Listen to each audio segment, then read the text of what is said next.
मेघमाଳରେ ଶୀଘ୍ର ଆଗମନ କରୁଥିବା ଆମ୍ଭମାନଙ୍କ ପ୍ରଭୁ ଯୀଶୁ ଖ୍ରୀଷ୍ଟଙ୍କର ଅତି ପବିତ୍ର ଓ ବହୁମୂଲ୍ୟ ନାମରେ ଆପଣ ସମସ୍ତଙ୍କୁ ଆଉ ଗୋଟିଏ ନୂତନ ପ୍ରସଙ୍ଗରେ ପୁନର୍ବାର ମୁଁ ସ୍ୱାଗତ କରେ। ସ୍ୱର୍ଗର ପରମେଶ୍ୱର ପୁଣି ଥରେ ତାହାଙ୍କ ଜୀବନ୍ତ ବାକ୍ୟକୁ ନେଇ ଆପଣମାନଙ୍କ ନିକଟରେ ଆସିବା ପାଇଁ ୟୁଟ୍ୟୁବ ମାଧ୍ୟମରେ ଆପଣମାନଙ୍କ ସହିତ ସାକ୍ଷାତ କରିବା ପାଇଁ ଏହି ସୁନ୍ଦର ସୁଯୋଗ ପରମେଶ୍ୱର ପୁନର୍ବାର ମୋ ଜୀବନରେ ଯୋଗ କଲେ। ସେଥିପାଇଁ ସ୍ୱର୍ଗର ପରମେଶ୍ୱରଙ୍କୁ ମୁଁ ହୃଦୟ ସହିତ ଧନ୍ୟବାଦ ଦଉଛି। ଆପଣମାନଙ୍କୁ ମଧ୍ୟ ମୁଁ ଧନ୍ୟବାଦ ଦଉଛି। ଆପଣମାନେ ଆମର ଏହି ସାମୁଏଲ ଖରା ୟୁଟ୍ୟୁବ ଚ୍ୟାନେଲରେ ପ୍ରସାରିତ ହେଉଥିବା ପ୍ରତ୍ୟେକ ସନ୍ଦେଶକୁ ନିୟମିତ ଦେଖୁଛନ୍ତି, ଶୁଣୁଛନ୍ତି, ଲାଇକ୍ ସେୟାର କମେଣ୍ଟ ମାଧ୍ୟମରେ ଆପଣମାନେ ଆମ୍ଭମାନଙ୍କୁ ଉତ୍ସାହିତ କରୁଛନ୍ତି। ସେଥିପାଇଁ ମୁଁ ପ୍ରଭୁଙ୍କର ଗୌରବ କରେ। ପରମେଶ୍ୱର ଆପଣ ସମସ୍ତଙ୍କୁ ପ୍ରଚୁର ଭାବରେ ଆଶୀର୍ବାଦ କରନ୍ତୁ। ପ୍ରିୟ ଭାଇ ଭଉଣୀମାନେ, ଆସନ୍ତୁ ଆଜି ମଧ୍ୟ ପରମେଶ୍ୱରଙ୍କ ବାକ୍ୟରୁ ଆମେ ଆଉ ଏକ ପ୍ରସଙ୍ଗରେ ଅଳ୍ପ ସମୟ ଧରି କଥାବାର୍ତ୍ତା ହେବା। ଆଜି ଆମେ ଯେଉଁ ପ୍ରସଙ୍ଗରେ ପ୍ରଭୁଙ୍କ ବାକ୍ୟରୁ ଧ୍ୟାନ କରିବା, ସେହି ପ୍ରସଙ୍ଗର ଶୀର୍ଷକ ହେଲା ଖ୍ରୀଷ୍ଟିଆନ ଭାଇ ଭଉଣୀମାନେ ଶତ୍ରୁମାନଙ୍କୁ ମଧ୍ୟ କାହିଁକି କ୍ଷମା ଦିଅନ୍ତି। ଆଜିର ପ୍ରସଙ୍ଗ ହେଲା ଖ୍ରୀଷ୍ଟିଆନ ଭାଇ ଭଉଣୀମାନେ ଅନ୍ୟମାନଙ୍କୁ କାହିଁକି କ୍ଷମା ଦିଅନ୍ତି। ଏହି ପ୍ରସଙ୍ଗରେ ଅଳ୍ପ ସମୟ ଧରି ଆମେ ପ୍ରଭୁଙ୍କ ବାକ୍ୟରୁ କଥାବାର୍ତ୍ତା ହେବା। ପ୍ରିୟ ପ୍ରଭୁଙ୍କ ଲୋକମାନେ, ଆପଣ ଦେଖିବେ ଏହି ଭାରତ ବର୍ଷରେ ହେଉ, ଭାରତ ବାହାରେ ହେଉ, ଖ୍ରୀଷ୍ଟିଆନ ଭାଇ ଭଉଣୀମାନଙ୍କୁ ଅନେକ ନିନ୍ଦା ତାଳନା କରି ଦିଆଯାଏ। ସେମାନଙ୍କର ଘର ଭାଙ୍ଗି ଦିଆଯାଏ, ସେମାନଙ୍କୁ ଗାଁରୁ ବାହାର କରି ଦିଆଯାଏ, ସେମାନଙ୍କର ଚର୍ଚ୍ଚ ଘର ଗୁଡ଼ିକକୁ ଭଙ୍ଗାରୁଜା ଭାବରେ ନଷ୍ଟ କରି ଦିଆଯାଏ। ଏହିପରି ପରିସ୍ଥିତିରେ ଖ୍ରୀଷ୍ଟିଆନ ଭାଇ ଭଉଣୀମାନେ କେବେ ମଧ୍ୟ ସେମାନଙ୍କୁ ବିରୋଧ କରନ୍ତି ନାହିଁ। ଆପଣ ଏହି ପ୍ରକାର କୌଣସି କଥା ଶୁଣିଛନ୍ତି କି?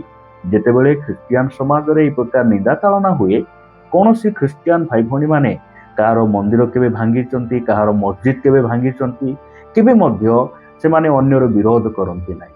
ଆଉ ଯେତେବେଳେ ଏହିସବୁ ପରିସ୍ଥିତି ଦେଇ ଖ୍ରୀଷ୍ଟିଆନ ଭାଇ ଭଉଣୀମାନେ ଯାଆନ୍ତି ଏବଂ ସହିଷ୍ଣୁ ହୋଇ, ସରଳ ହୋଇ, ନମ୍ର ଭାବରେ ସେମାନଙ୍କୁ କ୍ଷମା ଦେଇ ଦିଅନ୍ତି, ସେହିପରି ସମୟରେ କେତେକ ଲୋକ ଭାବନ୍ତି ଯେ ଏମାନଙ୍କ ପାଖରେ କୌଣସି ଶକ୍ତି ନାହିଁ, ପାୱାର ନାହିଁ, ଏମାନେ ଦୁର୍ବଳ ଅଟନ୍ତି, ଆଉ ଏମାନେ ଅଶିକ୍ଷିତ, ଅଜ୍ଞାନୀ ଲୋକ, ଏହି ପ୍ରକାର ସେମାନେ ଭାବନ୍ତି। ପ୍ରିୟ ପ୍ରଭୁଙ୍କ ଲୋକମାନେ, ବାସ୍ତବରେ ଖ୍ରୀଷ୍ଟିଆନ ଭାଇ ଭଉଣୀମାନେ କାହିଁକି ଅନ୍ୟମାନଙ୍କୁ କ୍ଷମା ଦିଅନ୍ତି, କାହିଁକି ଶତ୍ରୁମାନଙ୍କୁ କ୍ଷମା ଦିଅନ୍ତି, ଆଜି ବାକ୍ୟରୁ ଆମେ ଅଳ୍ପ ସମୟ କଥାବାର୍ତ୍ତା ହେବା। ଯଦି ଆପଣମାନେ ମୋ ସହିତ ଲୁକ ଲିଖିତ ସୁସମାଚାର 23 ଅଧ୍ୟାୟକୁ ଆସିବେ, ଲୁକ ଲିଖିତ ସୁସମାଚାର 23 ଅଧ୍ୟାୟ 34 ପଦରେ ଲେଖାଯାଏ, ସେତେବେଳେ ଯୀଶୁ କହିଲେ, ପିତ ଏମାନଙ୍କୁ କ୍ଷମା କର, କାରଣ ଏମାନେ କ'ଣ କରୁଅଛନ୍ତି ତାହା ଜାଣନ୍ତି ନାହିଁ।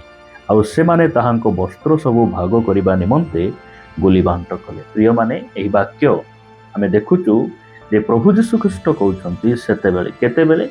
ଚର୍ଚ୍ଚରେ ଥିଲାବେଳେ ନାହିଁ, ଭୋଜି ଭାତ କରି ଖାଇଲା ବେଳେ ନାହିଁ, ଭଲରେ ଭଲ ପରିସ୍ଥିତି ଆଉ ଲେକ୍ଚରିୟସ୍ ଲାଇଫ୍ ବଞ୍ଚିଲା ବେଳେ ନାହିଁ, ଚର୍ଚ୍ଚରେ ଗୀତ ଗାନ କଲାବେଳେ ନାହିଁ। କେତେବେଳେ? ସେ କ୍ରୁଶରେ ଚଢ଼ିଲା, ଯେତେବେଳେ ଶତ୍ରୁମାନେ ତାହାଙ୍କୁ କ୍ରୁଶରେ ଚଢ଼େଇ ଦେଲେ, ଦୁଇଟି କଣ୍ଟା, ପାଦରେ କଣ୍ଟା, ମୁଣ୍ଡରେ କଣ୍ଟାର ମୁକୁଟ, ଛାତିରେ ବର୍ଷା, ରାତିଯାକ ସେ ଶୋଇନାହାନ୍ତି, ସମ୍ପୂର୍ଣ୍ଣ ଭାବରେ ସେ ଖାଣ୍ଡିଆ ଖାବରା ହେଇ ସେ କ୍ରୁଶରେ ଚଢ଼ିଛନ୍ତି। ଏହିପରି ସମୟରେ ସେ କହୁଛନ୍ତି, ପିତ ଏମାନଙ୍କୁ କ୍ଷମା କର, ଏମାନେ କ'ଣ କରୁଅଛନ୍ତି ତାହା ସେମାନେ ଜାଣନ୍ତି। ପ୍ରିୟମାନେ, ଏହି ବାକ୍ୟ ଦ୍ୱାରା ମୁଁ ଆପଣମାନଙ୍କୁ କହିବା ପାଇଁ ଚାହେଁ ଯେ ଖ୍ରୀଷ୍ଟିଆନ ଭାଇ ଭଉଣୀମାନେ କାହିଁକି ଅନ୍ୟମାନଙ୍କୁ କ୍ଷମା ଦିଅନ୍ତି, କାହିଁକି କ୍ଷମା କରନ୍ତି? ତାର କାରଣ ହେଲା, ଖ୍ରୀଷ୍ଟ ବିଶ୍ୱାସୀମାନେ ଯେଉଁ ପରମେଶ୍ୱରଙ୍କୁ ସେବା କରୁଛନ୍ତି, ଖ୍ରୀଷ୍ଟ ବିଶ୍ୱାସୀମାନେ ଯେଉଁ ପ୍ରଭୁଙ୍କ ଉପରେ ବିଶ୍ୱାସ କରନ୍ତି, ତାହାଙ୍କର ନାମ ଯୀଶୁ ଖ୍ରୀଷ୍ଟ, ଆଉ ସେ ଶତ୍ରୁମାନଙ୍କୁ କ୍ଷମା ଦିଅ କେବଳ ସେ ଶିକ୍ଷା ଦେଲେ ତାହା ନୁହେଁ, ସେ ଶତ୍ରୁକୁ କ୍ଷମା କରି ଦେଖାଇଲେ। ପ୍ରଭୁ ଯୀଶୁ ଖ୍ରୀଷ୍ଟ ସେ କହିବା ବ୍ୟକ୍ତି ନଥିଲେ, ସେ ପ୍ରଥମରେ କରି ଦ୍ୱିତୀୟରେ ସେ ଶିକ୍ଷା ଦେବା ବ୍ୟକ୍ତି ଥିଲେ। ମୁଁ ପ୍ରଭୁଙ୍କୁ ଧନ୍ୟବାଦ ଦିଏ, ଖ୍ରୀଷ୍ଟିଆନ ମାନଙ୍କର ପରମେଶ୍ୱର କ୍ଷମା ଦେବାଟା ଶିଖାଇଛନ୍ତି। ଖ୍ରୀଷ୍ଟିଆନ ମାନଙ୍କର ପରମେଶ୍ୱର, ଖ୍ରୀଷ୍ଟିଆନ ମାନଙ୍କର ଯେଉଁ ଗୁରୁମାନଙ୍କର ଗୁରୁ, ଯେ ପ୍ରଭୁମାନଙ୍କର ପ୍ରଭୁ, ସେ ଅନ୍ୟମାନଙ୍କୁ କ୍ଷମା ଦେବାଟା ସେ ଶିଖାଇଛନ୍ତି। ପ୍ରଭୁ ଯୀଶୁ ଖ୍ରୀଷ୍ଟ କ୍ରୁଶରେ ସେ ପ୍ରଥମ କାମ କଲେ, ସେ ଶତ୍ରୁମାନଙ୍କୁ କ୍ଷମା କଲେ। ସେଥିପାଇଁ ଖ୍ରୀଷ୍ଟିଆନ ମାନେ ଅନ୍ୟମାନଙ୍କୁ ସେମାନେ କ୍ଷମା ଦିଅନ୍ତି। ଅନ୍ୟମାନେ ଯେତେବେଳେ ଖ୍ରୀଷ୍ଟିଆନ ମାନଙ୍କର କ୍ଷତି କଲେ ବି ସେମାନେ କ୍ଷତି ସହ୍ୟ କରି ସେମାନଙ୍କୁ ସେମାନେ କ'ଣ କରନ୍ତି? କ୍ଷମା ଦିଅନ୍ତି। ଯଦି ଆପଣ ପଢ଼ିବେ ମୋ ସହିତ ଲେଖାଯାଏ ସାଧୁ ପାଉଲ କଲସୀୟ ମଣ୍ଡଳୀ ନିକଟକୁ ଯେତେବେଳେ ସେ ପତ୍ର ଲେଖିଲେ ସେଇ ପ୍ରକାର ଲେଖୁଛନ୍ତି କଲସୀୟ 3 ଅଧ୍ୟାୟ 13 ପଦରେ ଲେଖାଗଲା ପରସ୍ପର ପ୍ରତି ସହନଶୀଳ ହୁଅ ଆଉ ଯଦି କାହାରି ବିରୁଦ୍ଧରେ କୌଣସି କଥା ଥାଏ ତେବେ ଏକକୁ ଆରେକ କ୍ଷମା କର ପ୍ରଭୁ ଯେପରି ତୁମ୍ଭମାନଙ୍କୁ କ୍ଷମା କରିଅଛନ୍ତି ତୁମ୍ଭେମାନେ ମଧ୍ୟ ସେହିପରି କର। ଏ ସ୍ଥାନରେ ଆମେ ଦେଖୁଛୁ ଯେ ସାଧୁ ପାଉଲ ସେ ଲେଖୁଛନ୍ତି ପରମେଶ୍ୱର ତୁମକୁ କ୍ଷମା କରିଛନ୍ତି ସେଥିପାଇଁ ତୁମେ ଅନ୍ୟମାନଙ୍କୁ କ୍ଷମା କର। ପ୍ରିୟମାନେ ଖ୍ରୀଷ୍ଟିଆନ ଭାଇ ଭଉଣୀ ମାନେ ହେଉଛନ୍ତି କ୍ଷମା ପାଇଥିବା ଲୋକମାନେ ଅଟନ୍ତି। ପୂର୍ବ ପୁରୁଷର ସମସ୍ତ ପ୍ରକାର ପାପ ଅଭିଶାପ ବନ୍ଧନରୁ ମୁକ୍ତ ହୋଇଥିବା ଭାଇ ଭଉଣୀ ମାନେ ଅଟନ୍ତି। ସେଥିପାଇଁ ସେମାନେ ଶତ୍ରୁମାନଙ୍କୁ କ୍ଷମା ଦେଇ ଦିଅନ୍ତି। ସେଥିପାଇଁ ସେମାନେ ଶତ୍ରୁମାନଙ୍କୁ ପ୍ରେମ କରନ୍ତି ଆଉ ସେମାନଙ୍କ ନିମନ୍ତେ ସେମାନେ ପ୍ରାର୍ଥନା କରନ୍ତି।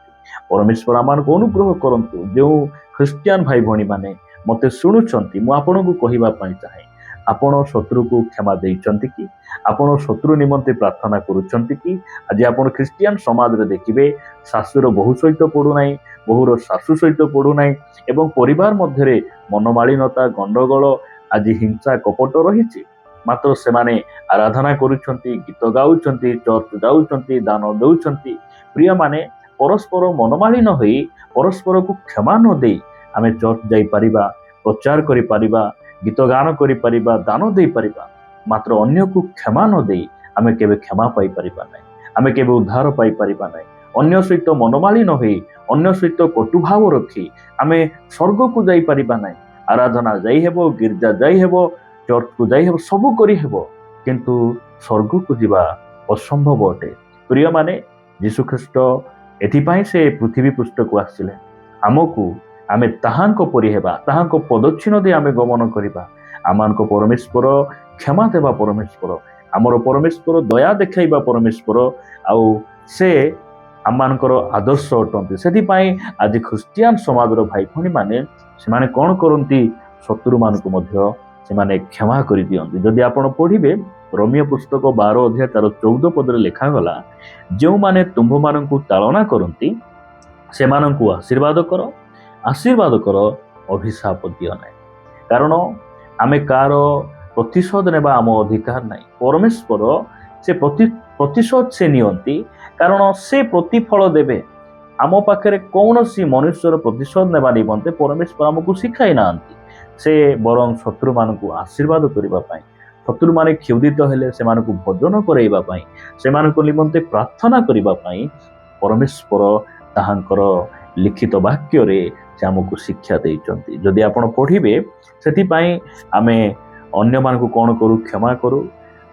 ସେମାନଙ୍କୁ ଅଭିଶାପ ଦେବା ବଦଳରେ ଆମେ କ'ଣ କରୁ? ଆଶୀର୍ବାଦ କରୁ।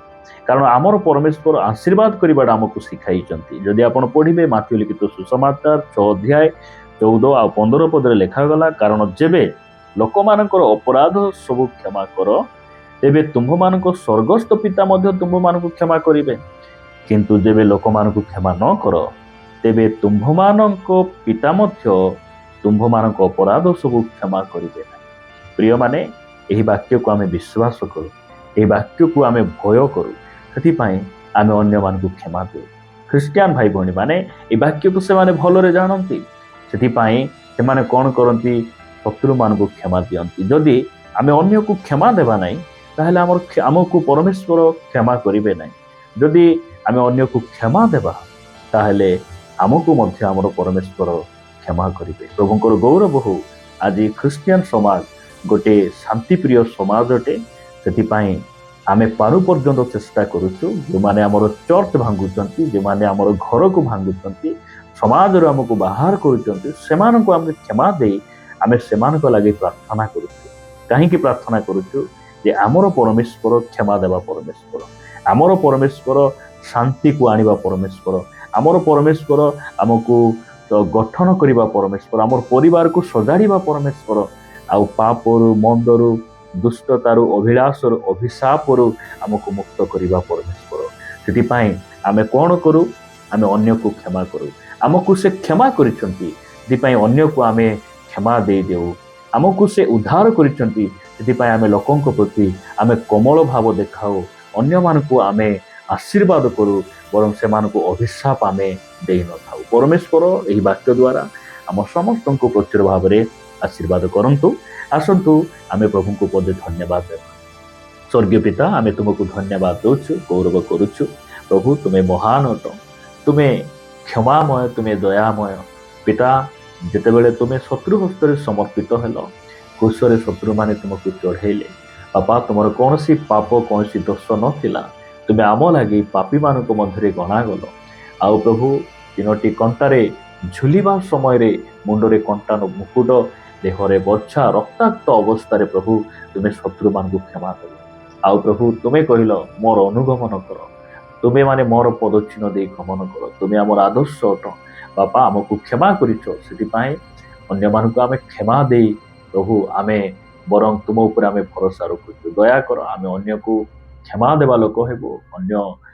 ଅନ୍ୟ ଲୋକମାନେ ଆମକୁ କ୍ଷତି, ଆମକୁ ପ୍ରଭୁ ନିନ୍ଦା ତଳନା କରିଲା ବେଳେ ଆମେ ସେମାନଙ୍କୁ ଆଶୀର୍ବାଦ କରିବୁ, ସେମାନଙ୍କ ନିମନ୍ତେ ପ୍ରାର୍ଥନା କରିବୁ। ପ୍ରଭୁ ତୁମେ ଏହି ପ୍ରକାର ଅନୁଗ୍ରହ, ବଳ, ଶକ୍ତି ତୁମେ ଆମମାନଙ୍କୁ ପ୍ରଦାନ କର।